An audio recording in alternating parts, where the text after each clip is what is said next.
There's a plant that has made more people cry than any breakup, any job loss, any rejection letter. It drops its leaves when you love it too much. It dies when you try too hard. And somehow, the people who struggle with anxiety the most are the ones who keep bringing it home. If you've ever been in a plant store, you've seen it. Standing in the corner like a quiet celebrity. Tall, sculptural. Those enormous, violin-shaped leaves that look like they were designed by an architect who studied in Milan. The Fiddle Leaf Fig. Ficus lyrata. It is, by almost every measurable standard, one of the most difficult houseplants to keep alive indoors. It hates drafts. It hates too much water. It hates too little water. It hates being moved. It hates being ignored. It will punish you, silently, leaf by leaf, for mistakes you didn't even know you made. And yet, it is one of the best-selling houseplants on Earth. Not among expert gardeners, not among botanists, among anxious people, among overthinkers, among the ones who already have too much on their plate and somehow decided this is what they needed. Why? Why would someone who already feels like they're failing at life voluntarily adopt something that is almost designed to make them feel like they're failing even more? The answer is not about plants. The answer is about you. The Fiddle Leaf Fig's rise to fame wasn't an accident. It was a cultural event. Around 2014, something shifted in the way we decorated our lives. Minimalism was the new religion. White walls, clean lines, neutral tones, and in every curated photograph of the perfect life, there it was, a single fiddle leaf fig, standing tall in a matte ceramic pot, looking like a piece of living sculpture. Interior designers called it the It Plant. Magazines put on covers. It appeared in the background of so many Instagram photos that the New York Times actually published a piece asking if this single species of tree had become a status symbol. And it had. But here's the part no one talked about. Behind every beautiful photograph of a perfect fiddle leaf fig, there were 100 people in online forums having quiet emotional breakdowns. It dropped 3 leaves this week. What did I do wrong? I followed every guide. I bought the moisture meter. I got the grow light. It's still dying. I feel like a terrible plant parent.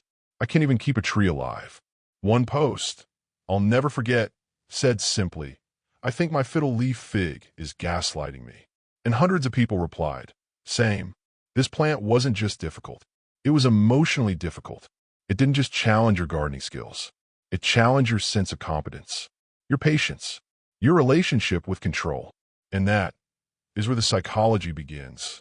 There is a well-documented phenomenon in psychology called effort justification.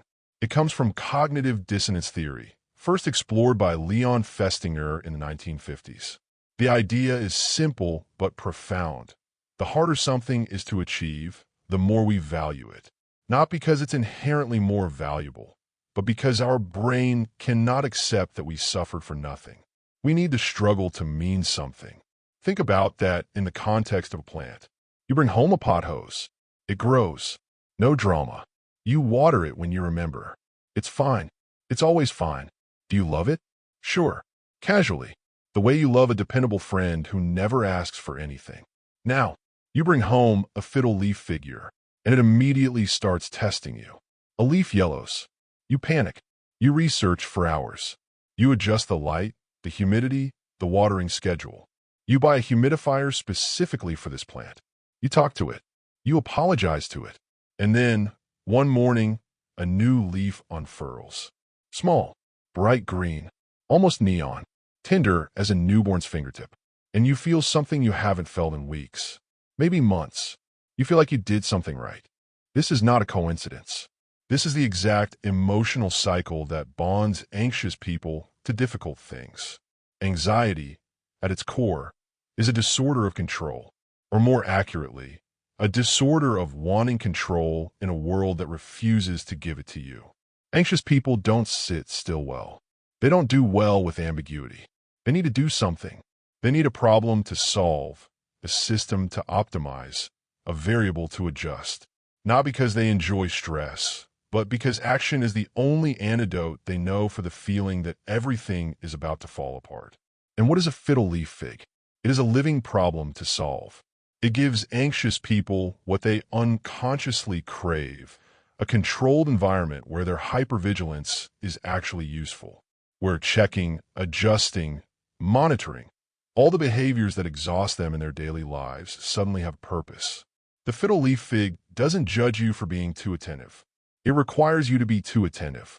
For an anxious person, that feels like home. But here's where it gets deeper, and stranger, and more beautiful. The Fiddle Leaf Fig doesn't just attract anxious people because it gives them something to control. It attracts them because it is them.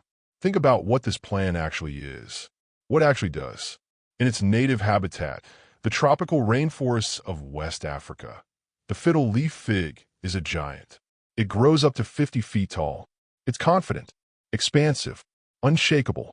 Its roots grip the earth like fists. Its canopy blocks the sun. But take it out of that environment, put it in a living room in Chicago or London or Seoul. It becomes fragile, reactive, hypersensitive to every change.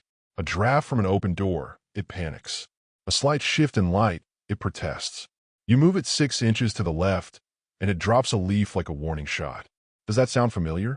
A living thing that is strong in the right environment, but falls apart when the conditions aren't quite right, that needs exactly the right amount of light and water and space.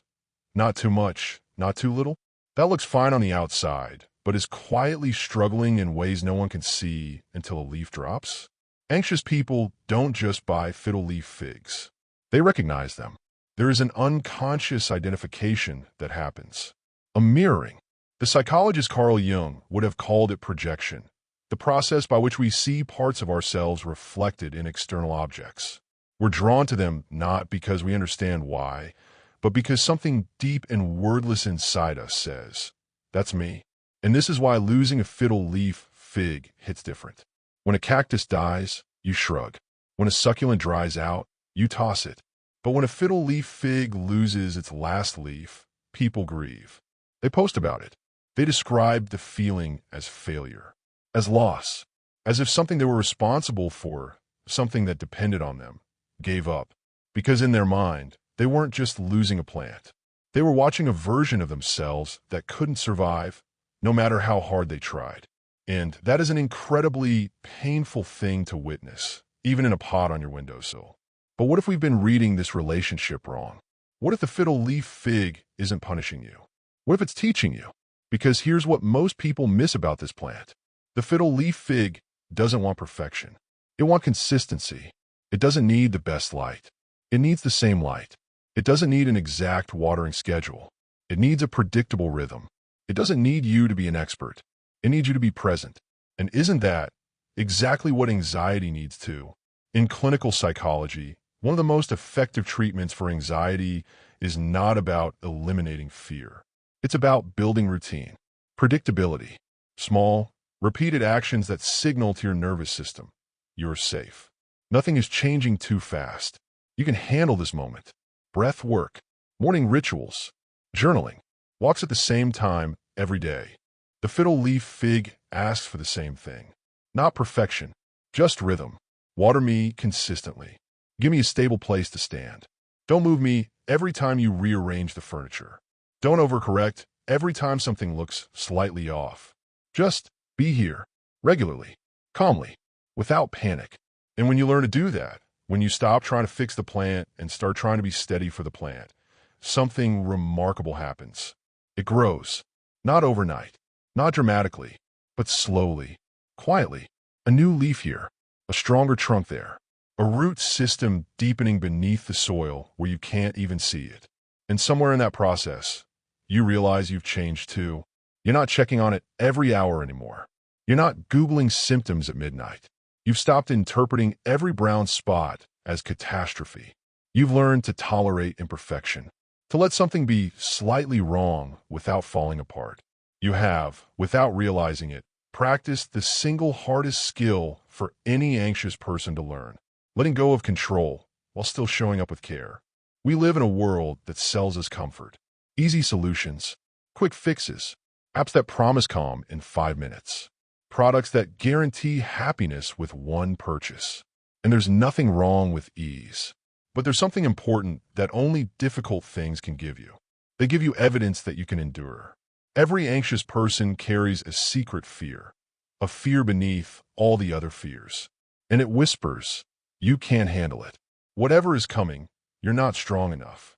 You'll break. But then you keep a fiddle leaf fig alive for a year. And it drops leaves, and you don't spiral. And it goes dormant in winter, and you don't assume you've killed it. And one spring morning, 3 new leaves unfurl at once, and you stand in your kitchen in your pajamas, coffee in hand, and you think, I didn't give up on this. And it didn't give up on me. That thought, that tiny, quiet, unglamorous thought, is worth more than 1,000 affirmations. Because it's not something you told yourself. It's something you lived.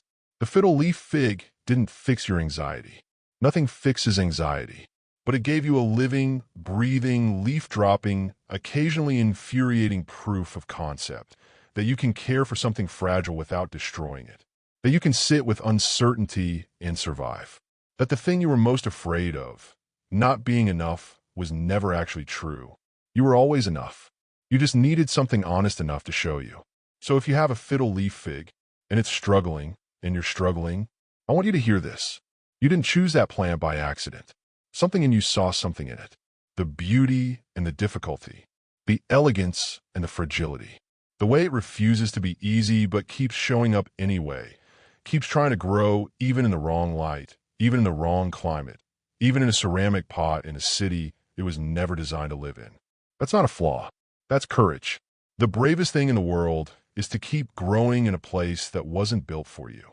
And every single day that you're still here, still trying, still caring, still unfolding one slow leaf at a time, you're doing exactly that.